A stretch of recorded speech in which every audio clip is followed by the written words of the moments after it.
¿Qué tal? ¿Cómo le va? Muy buenas noches. Bienvenidos a Índice Económico. Soy Darío Celis. ¿Cómo estás, Mariana Vega? Muy buenas noches. Bien, gracias. Con gusto saludarte. Igualmente. Comenzamos.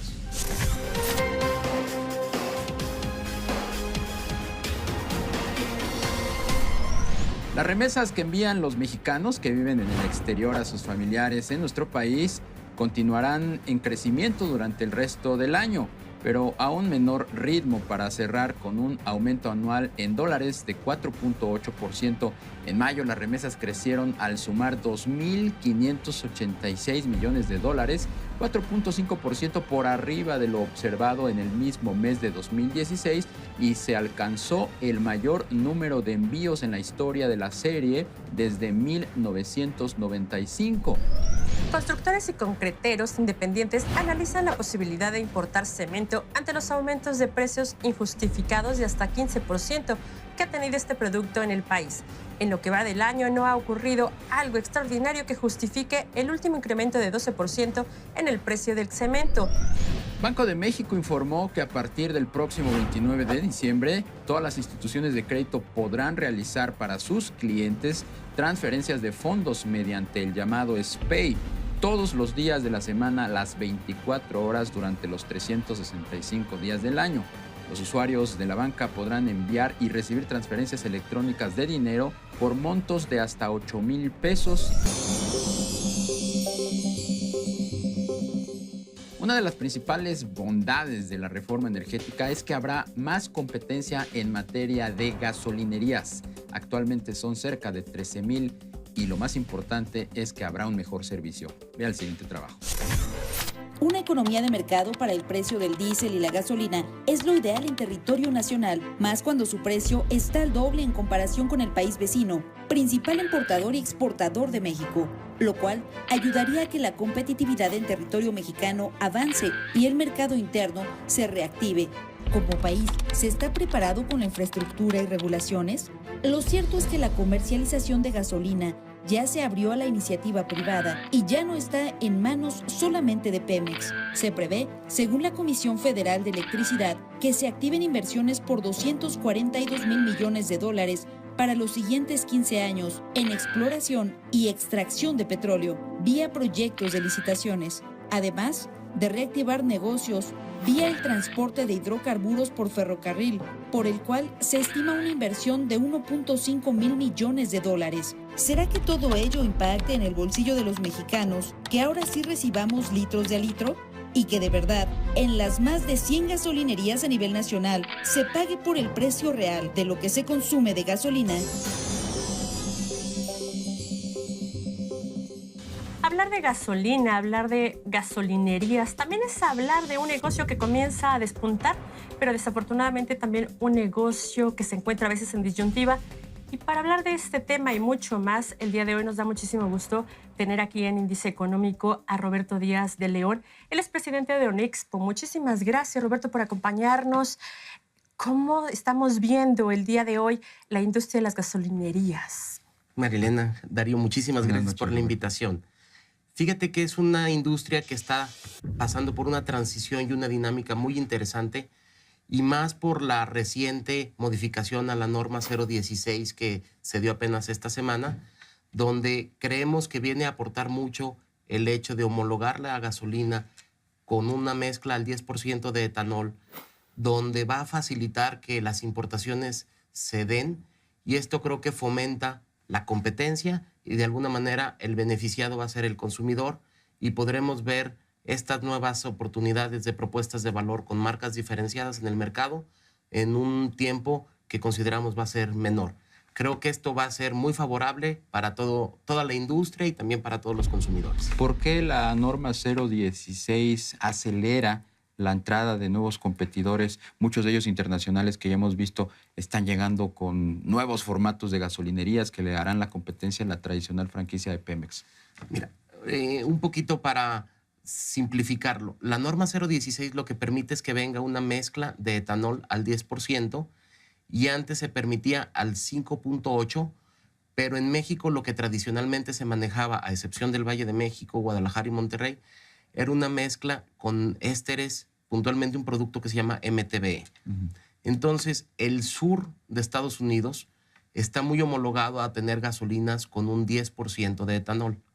Esto prácticamente va a dejar en las mismas condiciones de calidad de gasolinas al resto del país, excepto las zonas metropolitanas, con la calidad normal o estándar de Estados Unidos, lo cual va a permitir que algunas ciudades fronterizas, no quisiera poner algunos ejemplos muy puntuales, pero a lo mejor simplificando, McAllen con Reynosa o Bronzeville con Matamoros, van a poder fácilmente pasar gasolina de terminales de origen, Bronzeville, McAllen, a terminales destino o estaciones de servicio directamente del lado mexicano, lo cual va a facilitar que ya puedan darse estas importaciones, tener la participación de estaciones de servicio y que el proceso de transformación de las gasolineras verdaderamente se dé continuidad. Pero en esto no sería extensivo, lo acaba de decir, a las zonas metropolitanas de la Ciudad de México, de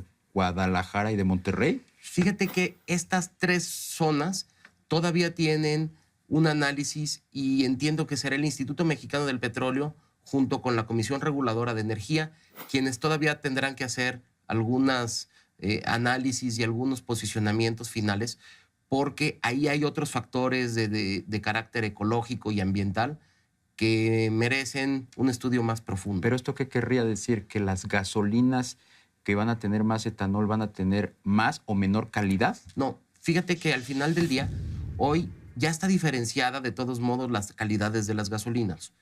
Independientemente de la norma 016 en esta modificación, ya con anticipación se manejaban estas calidades, Valle de México y resto del país. Así es como se le conoce históricamente estas calidades, que traen otras propiedades para efectos de la calidad en el ozono, en fin, otro tema más orientado a aspectos contaminantes, que es una gasolina que incluso tiene un costo un poquito adicional.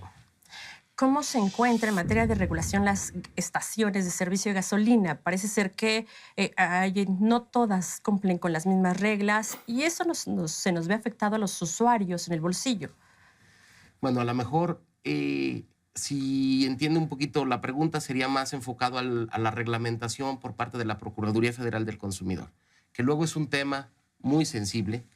Y ahí lo que podríamos decir es que existen más de 20 causales de inmovilización de dispensarios.